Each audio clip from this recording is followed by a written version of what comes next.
குட்டீஸ், மறுபடியுமா இந்த சில்ட்ரன் ஸ்பெஷலில் உங்களை சந்திக்கிறதுல எனக்கு ரொம்ப சந்தோஷமாக இருக்குது. என்ன குட்டீஸ், காலையில் எழுந்திரிச்ச உடனே அந்த சன்ரைஸை பார்க்குறது எவ்வளோ சூப்பராக இருக்கும் அப்படி தானே? இன்றைக்கி சண்டேனாலே நம்ம எல்லாத்துக்கும் ரொம்ப ஸ்பெஷல். அதுவும் இந்த சண்டே நம்ம எல்லாத்துக்கும் ரொம்ப ரொம்ப ஸ்பெஷல். ஏன்னா இன்றைக்கி ஈஸ்டர்னா ஏசப்பா உயிர் திறந்தனால நினைவூட்டும் வகையில் கொண்டாடப்படுற ஒரு பண்டிகை தான் ஈஸ்டர். ஏசப்பா உயிர் திறந்த அன்னைக்கு என்ன நடந்துச்சு அப்படின்னு சொல்லி கேட்கலாமா?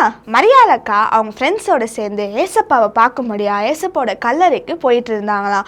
அந்த காலத்துலலாம் கல்லறையை ஒரு பெரிய கல்லால் தான் மூடியிருப்பாங்களாம். அதை ஒரு ஆளால் தான் நகட்டவே முடியாது. நிறைய பேர் சேர்ந்து கஷ்டப்பட்டு தள்ளினாதான் அந்த கல்லெல்லாம் நகட்ட முடியும். அப்படி அவங்க போகிறப்ப பேசிக்கிட்டே போனாங்களாம், அந்த கல்லை நம்ம எப்படி நகட்டுறது? அந்த கல் அவ்வளோ பெருசாக இருக்குமே, அதை நம்ம எப்படி நகட்டுறது? நமக்கு யார் உதவி பண்ணுவா அப்படின்னு சொல்லி யோசிச்சுக்கிட்டே நடந்துக்கிட்டே போயிட்டு இருந்தாங்களாம்.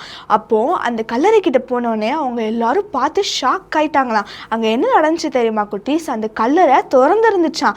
இதை பார்த்த மரியாளக்கா, நம்ம யாரு கல்லறை திறப்பா அப்படின்னு சொல்லி நம்ம யோசிச்சுக்கிட்டே வந்துட்டு இருந்தோம். ஆனால் இங்கே கல்லறையே திறந்துருக்கு அப்படின்னு சொல்லி வேகமாக ஏசப்பாவோட சரீரத்தை பார்க்கும்படியா அந்த கல்லறைக்குள்ளே ஓடி போனாங்களாம். அவங்க போய் பார்த்தா அவங்க ஒரு ஷாக் இருந்துச்சாங்க குட்டீஸ். என்னன்னா அங்கே ஏசப்பாவோட சரீரமே இல்லையா. இதை பார்த்த மரியாளக்கா ரொம்ப கஷ்டப்பட்டு, என்னடா நம்ம ஏசப்பாவோட சரீரத்துக்கு வந்து சுகந்த வாசனை உள்ள தைலத்தெல்லாம் ஊற்றும்படியாக வந்தோமே, ஏசப்பாவோட சரீரமே இங்கே இல்லையே அப்படின்னு சொல்லி ரொம்ப கஷ்டப்பட்டு அழுதுகிட்டு இருந்தாங்களாம். அவங்க மரியாளக்கா அழுதுட்டு இருக்கும் போது ஒரு சத்தம் கேட்டுச்சா, பயப்படாதீங்க அப்படின்னு சொல்லிட்டு. அந்த சத்தம் கேட்டோன்னே எல்லாரும் பயந்து போய் என்னாச்சு அப்படின்னு சொல்லி எல்லா இடத்துலையும் சுற்றி பின்னாடி திரும்பி பார்த்தப்போ அங்கே ஒரு பிரைட்டான ஒரு லைட்டு தெரிஞ்சிச்சான்.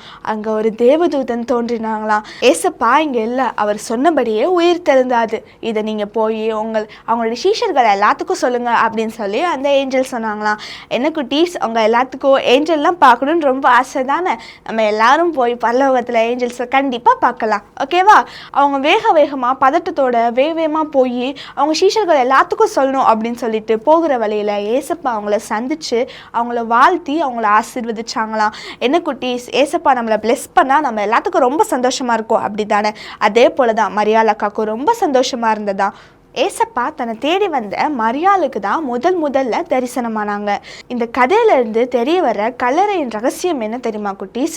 ஏசு உயிர் தெழுந்தார், சகா காலங்களிலும் ஜீவிக்கிறவராக இருக்கிறார். என்ன குட்டீஸ், ஏசப்பா நம்ம பிளெஸ் பண்ணும்படியா நம்ம ஏசப்பாவை நோக்கி போனோம்னா ஏசப்பா நம்மளை பிளெஸ் பண்ண தயாராக இருக்கிறாரு. ஒவ்வொரு நாளும் ஏசப்பாவை தேடி ஏசப்பாவுக்கு டைம் கொடுக்க நீங்கள் மறந்துடாதீங்க, ஓகேவா? இந்த வாரத்துக்குரிய வசனம் கேட்கலாமா? நானே உயிர் தெழுதலும் ஜீவனுமாயிருக்கிறேன், என்னை விசுவாசிக்கிறவன் மரித்தாலும் பிழைப்பான். யோவான் 11:25.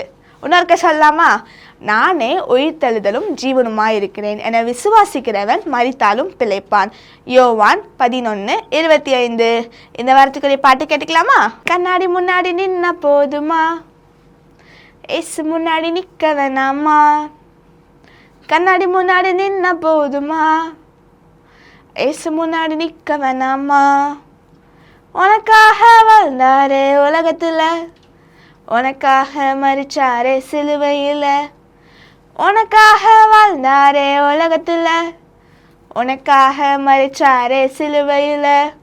உயிரோடு எழுந்தாரே உனக்காக, அவர் அன்பு போல ஏதும் இல்லை உலகத்தில்.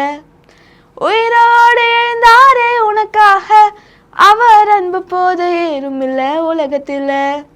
கண்ணாடி முன்னாடி நின்ன போதுமா, எஸ் முன்னாடி நிற்க வேணாமா? கண்ணாடி முன்னாடி நின்ன போதுமா, எஸ் முன்னாடி நிற்க வேணாமா? எனக்கு டீஸ், இந்த சாங் உங்களுக்கு எல்லாத்துக்கும் ரொம்ப பிடிச்சிருந்ததா?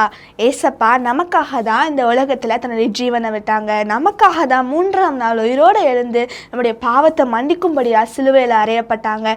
இன்றும் ஜீவிக்கிறவராக இருக்கிறாங்க. ஓகே குட்டீஸ், இந்த வாரத்துக்குரிய பாட்டு, கதை, வசனம் எல்லாமே உங்களுக்கு ரொம்ப யூஸ்ஃபுல்லாக இருக்கும்னு நினைக்கிறேன். நெக்ஸ்ட் வீக் சந்திக்கலாம். பாய்.